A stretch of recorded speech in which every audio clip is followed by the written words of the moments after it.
Ooh, it's another cold day today. Anyway, yes guys, welcome to a brand new video. My name is Cohnan, and today I'm going to share with you guys my top 5 tips to help you stay on track with your diet. So let's get into it.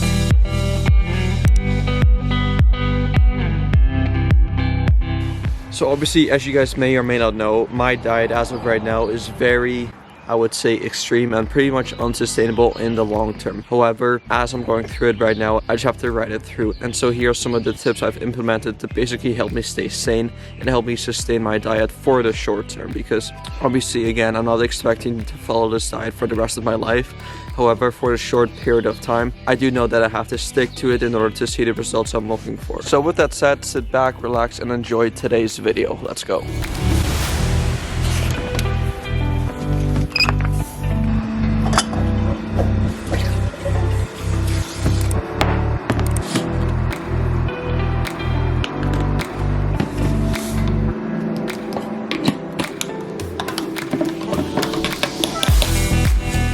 So one of the things I've been doing a lot lately is having these green drinks like at the start of my day. No real reason, because my digestion is fine. I eat plenty of fruits and vegetables. It just, I don't know, like it doesn't hurt, right? So yeah, this is like a peach flavored greens, and now I've had this before. I actually had it yesterday, and I'm gonna drink it, and you guys can probably tell by the look on my face how I feel about it.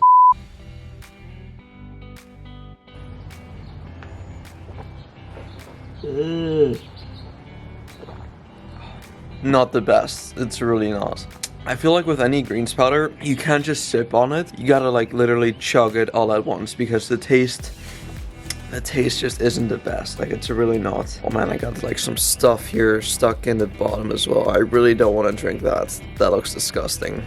But yeah, starting the day with some greens. Again, no real reason, just health, I guess. But yeah.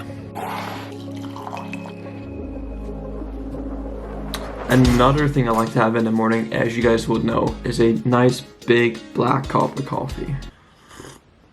Ooh, too good. Which leads me to my first point, which is don't drink your calories. Especially if your goal is to lose weight, drinking your calories is like the stupidest thing you can do. Not only does drinking your calories not even fill you up, you're just wasting it away, when instead you could have eaten real food that would actually give you enough energy and actually satisfy you. And so if you've been watching the channel for a while, you know that instead of drinking my actual calories, I like to substitute those drinks with 0-calorie drinks. So for example, when it comes to your morning coffee, I like to drink my coffee black, so no creams, no sugars, no nothing, just plain black coffee. I honestly love it that way. At first, I used to hate coffee, like I could not stand it, but over time, you actually start to enjoy it a lot. So yeah, if you regularly add sugar, cream, milk, whatever to your coffee, try not doing that. Try not doing that, and then obviously at first it's probably gonna taste really weird and sucky, but trust me, if you genuinely enjoy the taste of coffee, and if you genuinely enjoy the effects it gives you, as in like it improves your mood, it depresses your appetite, etc., then I think give it a few weeks and you'll start to actually enjoy it.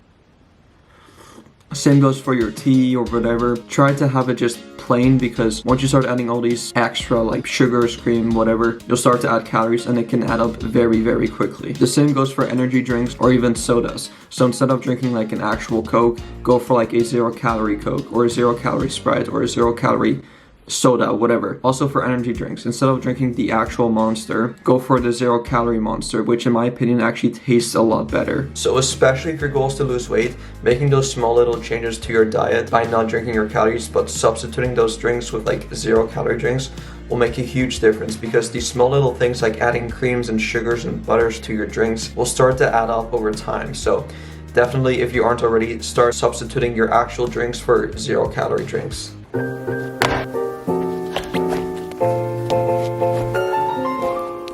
Speaking of not drinking your calories, I am very excited right now. So what's in my hand right now is something I haven't seen before. I think it's a new flavor. So what it is the Monster Ultra Watermelon. So when I went to Walmart yesterday to do my grocery shopping, I almost got this confused for the Ultra Red, because obviously they're both red cans. But then I looked closer and I was like, wait, there's a hint of green here. I've never seen that before. And so upon further inspection, I noticed that this is actually a different one. So again, this is the Ultra Watermelon. Never had this before. I think it's a new flavor as well, which again, I'm super excited about, because it's been a while since I've had like an energy drink that I haven't had before. Because like, it seems like I've had most of them on the market market, like all the Monsters, all the Reigns, I mean, those are the only two I actually enjoy. But yeah, of those two, I've had like most flavors. So this really, like, this gets me excited. Like, this is probably going to be the highlight of my day. So what we're gonna do now is we're gonna crack her open and give it a live taste test. So here we go. Smell test. Okay. So before I drink this, keep in mind, watermelon is arguably one of my favorite fruits ever. Like, it's super refreshing, super low in calories too, in case you didn't know. And yeah, just a perfect kind of like fruit, especially on like a hot summer day. So yeah, hopefully this will be close to that.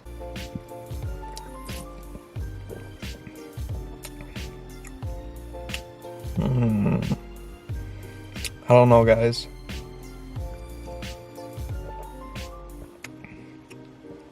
There's definitely a hint of what, actually, yeah, there is. There's definitely a hint of watermelon. Do you know what? That's not bad at all. Like, that's, like, I'll give it a pass. I'll give it, like, it's definitely not in my top 3.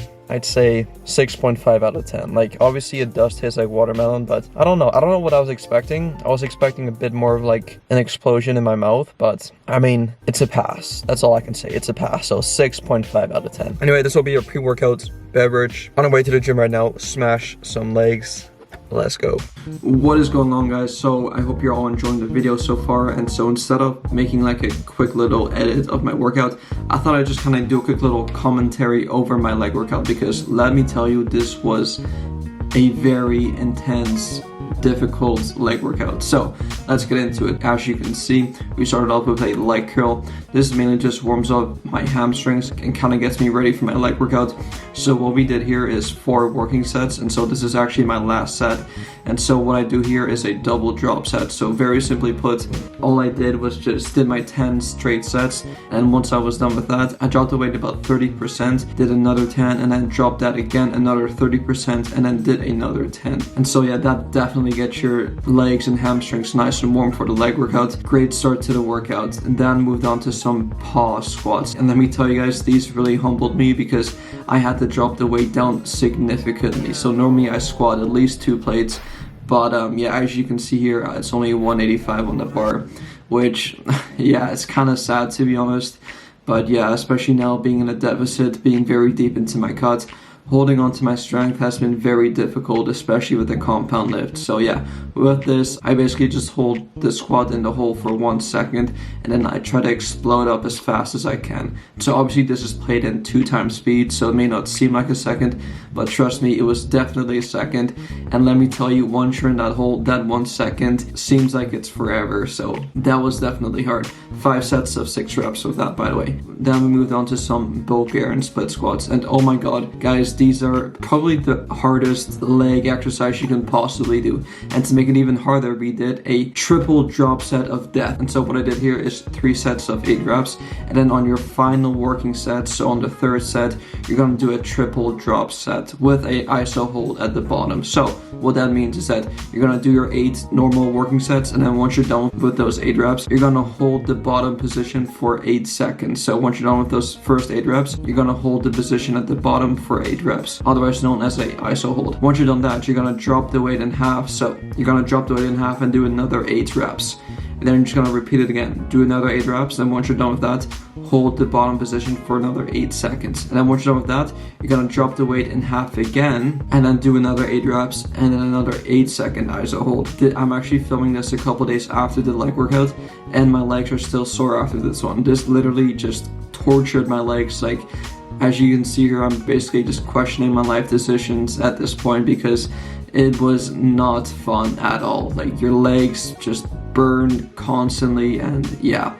Anyway, moving on to some stiff-legged Romanian deadlifts. And so the same thing here, I hold the bottom position for 1 second at the bottom to really just to stretch in your hamstrings. Again, I had to drop the weight down significantly because normally I RDL with at least 2 plates, 225. But yeah, again, considering that I held the bottom position for 1 second, I dropped the weight down significantly. And the mind-muscle connection was actually a lot better too. So moral of the story, you don't have to necessarily always lift heavy all the time in order to make progress, because by simply lightening the load, you actually feel your muscles a lot more. So yeah, that's the main portion of the leg workout done, and then we finished off with 6 reps of 10 reps on the standing calf raise. So not really much to say here other than raising your calf up and down, and that's basically the entire leg workout. Definitely, I would say try it out, but it was definitely really hard. So if you want to torture yourself, definitely try it out. But if not, I hope you enjoyed me suffering. Anyway, let's get back into the video. Oh man, that was a tough leg workout. I mean, like, yeah, it was difficult. Anyway, the second tip I have for you guys, and again, this is something I talk about very often, so if you've been following the channel for a while, you know that this has pretty much helped me sustain my diets up until now, and that is, drum roll please, low calorie dense food. So what I got here is a huge salad, I think 340 grams worth of just a garden salad, and then I topped it off with a fat-free Italian dressing and 200 grams of cooked chicken breast. So again guys, when I say low calorie dense foods, that means that you're eating food that is low in calories but it's very high in volume. So example, a salad, very little calories but a lot of volume. And so what that means is that you're eating very little food, but it'll actually fill you up because it's very high in volume. Other foods include the protein ice cream I like to make. I make it almost every single day. High in volume, low in calories. Again, find foods that actually fill you up with very little calories, because in that way you won't be craving any other foods, because I know for a fact after I'm done eating this, I'll be completely satisfied, I'll be full, and I won't have any other cravings. So again, find foods that you actually enjoy and see if you can somehow make them higher in volume. And so an example is, I used to have my chicken with rice. However, considering that rice is very high in carbs and doesn't really fill me up that much, I substituted that rice for a salad. This literally has half the calories and like triple the volume. So yeah, find foods that really fill you up for very little calories. And not only that, it tastes amazing.